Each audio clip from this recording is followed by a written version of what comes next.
Yang kedua, saya akan menjelaskan mengenai analisis perdagangan Indonesia pasca pemberlakuan ACFTA, Studi Komparatif Indonesia-Cina. Pada tanggal 4 November 2010, pemerintah Republik Indonesia bersama negara ASEAN menandatangani Framework Agreement on Comprehensive Economic Cooperation between the Association of Southeast Asian Nations and the People's Republic of China melalui perjanjian ASEAN-China Free Trade Area atau ACFTA. Maka ASEAN mulai melakukan pasar bebas di kawasan Asia Cina dan khusus di negara-negara ASEAN, yakni yang pertama Malaysia, Filipina, Thailand, Singapura, dan Brunei.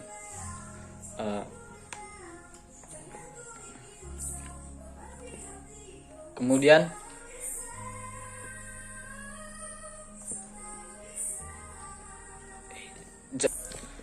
Latif Adam melakukan studi mengenai ACFTA dalam perspektif hubungan dagang Indonesia-Cina.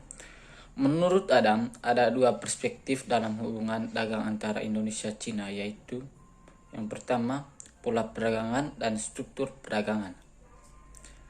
Sinyal bahwa ACFTA berpotensi mengganggu eksistensi perekonomian nasional cukup jelas terlihat apabila kita mencermati pola perdagangan Indonesia-Cina. Berbagai indikator mengenai pola perdagangan di antara kedua negara menunjukkan bahwa produk Indonesia semakin lama semakin inferior terhadap produk Cina. Secara eksplisit, hal ini terindikasi cukup jelas dari perkembangan ekspor dan impor pada periode 1990 sampai 2009. Pertumbuhan ekspor Indonesia ke Cina 7,9% per tahun, sedangkan pertumbuhan impor Indonesia dari Cina yakni 17,1% per tahun. Ini menunjukkan bahwa kemampuan penetrasi produk Cina ke pasar Indonesia relatif lebih tinggi dibandingkan kemampuan penetrasi produk Indonesia ke produk Cina. Dalam konteks ini, pemberlakuan ACFTA dikhawatirkan akan mendorong peningkatan penetrasi produk Cina ke pasar Indonesia. Kemungkinan bahwa pemberlakuan ACFTA akan semakin tingginya tingkat penetrasi produk Cina ke pasar Indonesia sangat tinggi. Argumentasinya melalui ACFTA hambatan perdagangan di antara kedua negara akan semakin berkurang. Ini berarti bahwa kunci persaingan akan lebih banyak ditentukan oleh kemampuan daya saing.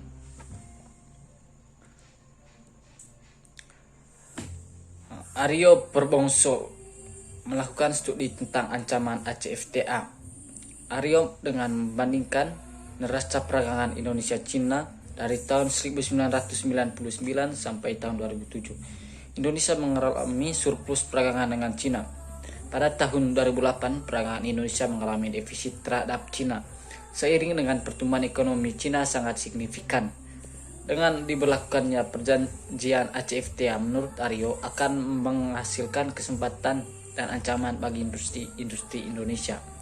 Kesempatan bagi industri Indonesia yang memiliki komparatif antik terhadap Cina dan begitu juga sebaliknya.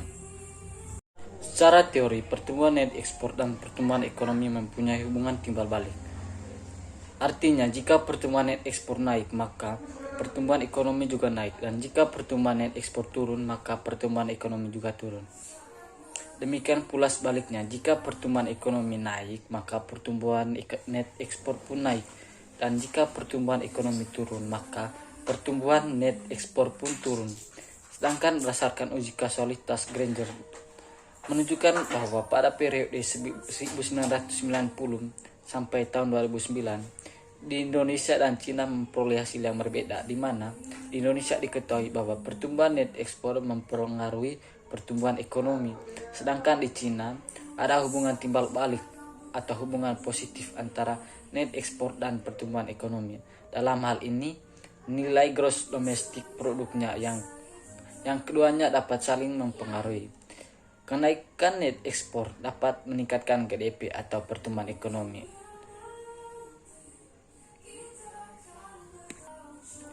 Barang-barang yang diekspor biasanya berupa barang-barang mentah yang berasal dari ekspor sektor pertanian pertambangan, dan industri.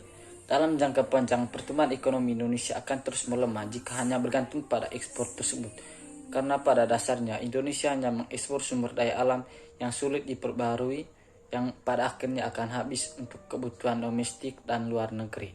Sedangkan di Cina memiliki kondisi yang berlawanan dengan Indonesia. Di samping pertumbuhan ekonomi mampu meningkatkan net ekspornya, ternyata net ekspor pun memiliki kemampuan dalam meningkatkan pertumbuhan ekonominya yang diwakili oleh nilai GDP. Cina mempunyai komoditi ekspor yang dapat mempengaruhi permintaan dan penawaran luar negeri. Ada beberapa pertimbangan yang membuat produk-produk Cina mampu bersaing di luar negeri.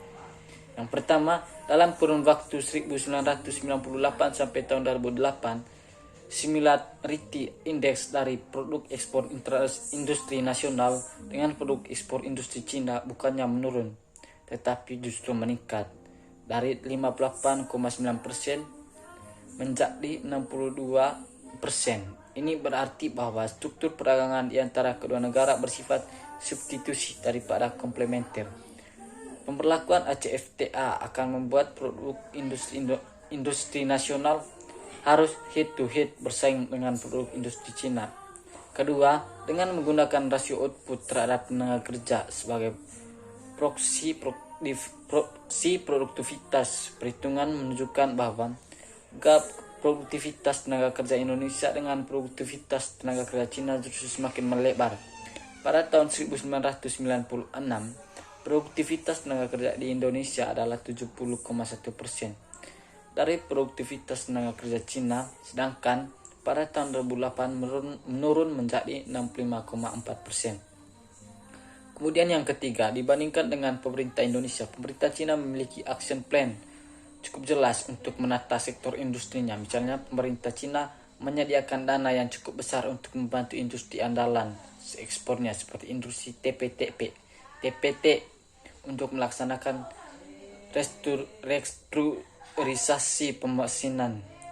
Tidak mengherankan bila pemesinan yang digunakan industri Cina sangat efisien dengan produktivitas tinggi. Misalnya, pemesinan yang digunakan industri TPT Cina mampu menghemat energi 17% lebih rendah daripada pemesinan yang digunakan industri TPT Indonesia. Kemudian yang keempat, pemerintah Cina memiliki komitmen yang sangat kuat untuk menciptakan lingkungan yang pro-bisnis.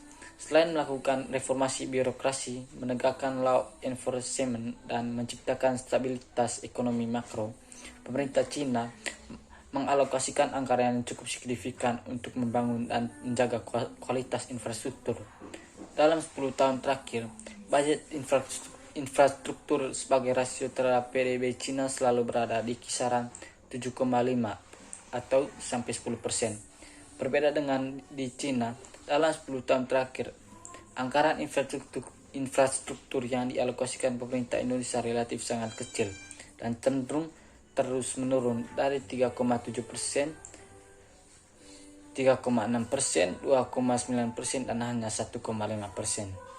Tidak mengherankan bila beberapa studi menyimpulkan bahwa infrastruktur menjadi salah satu kendala serius yang dihadapi oleh sektor industri untuk memperbaiki dan meningkatkan daya saingnya. Misalnya, studi World Bank menunjukkan bahwa 900 perusahaan industri yang disurvei mengaku kehilangan 4% sampai 6% dari total penjualan mereka masing-masing karena jeleknya infrastruktur, transportasi, dan energi. Kemudian yang kelima, beberapa BUMN yang menguasai industri hulu seperti Pertamina dan PLN tidak beroperasi secara efisien.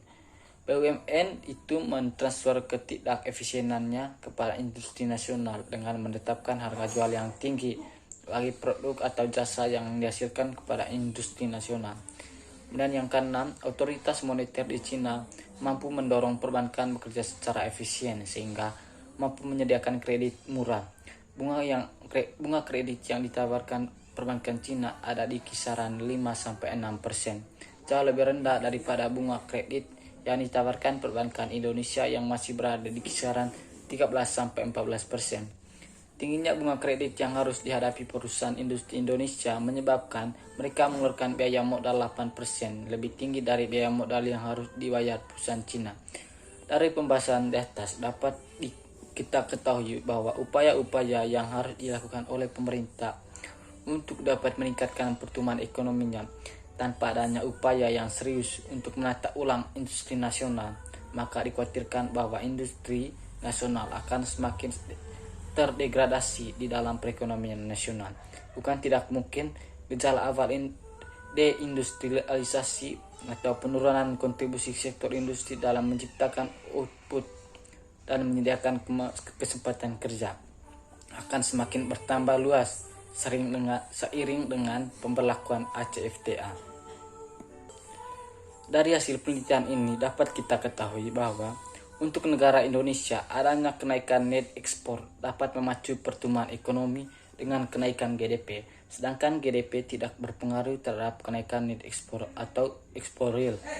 Hal ini mengindikasikan bahwa kondisi pasar dunia sangat berpengaruh terhadap permintaan barang domestik. Adanya kenaikan permintaan pasar dunia terhadap produk domestik mampu meningkatkan pendapatan negara dengan meningkatkan GDP. Namun, sayangnya kondisi ini tidak didukung dengan kinerja yang baik dari pemerintah dalam mendorong pertumbuhan sektor real. Misalnya tersedianya infrastruktur yang memadai, tersedianya anggaran, dalam hal ini modal yang dapat membantu industri dengan restrukturisasi permesinan, kemudahan birokrasi, dan meningkatkan kinerja perbankan dalam mendukung produksi dengan memberikan kredit dengan bunga yang lebih ringan, sehingga biaya yang dikeluarkan sektor real dalam membiayai permodalan menjadi lebih ringan. Sedangkan di China, di negara tersebut telah dapat mengelola pertumbuhan ekonominya sehingga outputnya memiliki daya saing di pasar internasional. Sekian dan terima kasih.